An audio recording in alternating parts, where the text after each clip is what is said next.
Ya, halo, assalamualaikum warahmatullahi wabarakatuh. Terima kasih. Barangkali tadi saya baru membahas satu ya untuk perangkat yang dibuat oleh adik-adik. Jadi kalau yang tadi yang dua ini sudah saya cek tadi ada yang saya komentari oke, kemudian ada yang belum. Ini tadi jadi gini, kalau untuk yang di mikro ini saya fokusnya ke apa yang mau adik-adik sampaikan. Jadi saya nggak akan terlalu terfokus di format RPP-nya karena yang ada di sekolah sekarang itu yang satu lembar, yang adik buat kan yang banyak lembar, dan yang satu lembar itu fokusnya adalah adik-adik itu pembelajarannya mau seperti apa, seperti itu. Jadi saya lebih ke mengomentari pembelajarannya seperti apa. Apalagi ini kalau yang untuk micro teaching ini nanti adik-adik akan prakteknya maksimal 20 menit. Nanti silahkan didesain RPP-nya yang lengkap, silahkan kalau mau dibuat. Kalau mau yang beberapa pertemuan itu juga silahkan dibuat, tapi untuk yang prakteknya itu adalah 20 menit seperti itu. Kemudian untuk rancangan pembelajarannya itu sendiri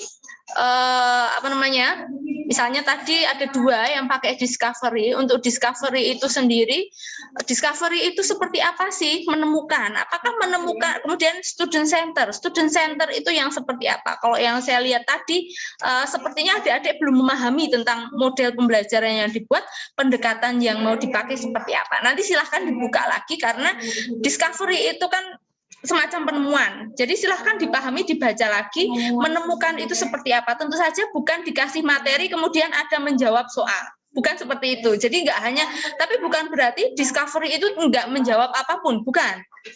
Tapi bagaimana membuat desainnya sehingga siswa itu dituntut untuk menemukan kembali seperti itu, dan sepertinya itu tadi belum nampak sama sekali. Jadi seperti itu, nanti silahkan adik-adik melihat lagi discovery seperti apa. Kalau itu memang bagiannya adalah tentang konsep, silahkan nanti pembelajaran konsep itu yang seperti apa.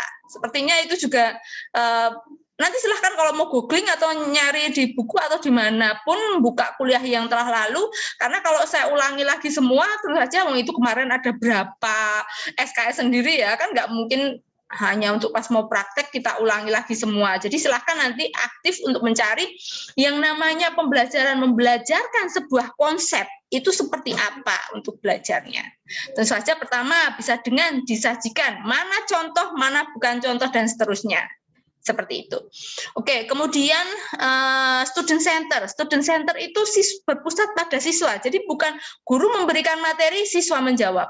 Enggak hanya sekedar itu. Jadi silakan saya berikan kata kuncinya tadi, discovery learning itu seperti apa, student center seperti apa, pembelajaran untuk memahamkan konsep seperti apa. Kemudian yang saya sampaikan tadi, membuat indikator. Bagaimana kita membuat indikator? Nah, kita lihat kalau di indikatornya itu nanti kalau kita lihat di taksonomi Bloom atau yang taksonomi Bloom yang sudah diperbarui di Cradwell dan sebagainya, ada C1, C2, C3, C4, C5, C6 seperti itu, nanti silahkan dibuka lagi juga kalau mau levelnya sampai di mana. Apakah di C1 sampai C3 saja atau mau ke higher order thinking. Nah, itu juga nanti akan beda lagi indikatornya. Kemudian perlu adik-adik lihat juga tentang masalah yang disajikan itu apakah mau ke di indikatornya itu mau sampai seberapa. Tentu saja di sana yang diharapkan adalah pengetahuannya tidak hanya faktual konseptual, proseduralnya ada, metakognitifnya juga ada. Jadi nanti silahkan untuk yang seperti itu, Bu itu apa? Nah kalau memang kemarin mungkin terlewat, silahkan kalau mau googling barangkali pengetahuan faktual, pengetahuan konseptual, pengetahuan prosedural, kemudian pengetahuan metakognitif, yang semuanya itu nanti seharusnya ada saat merancang indikator pembelajaran yang akan dimasukkan ke RPP, begitu.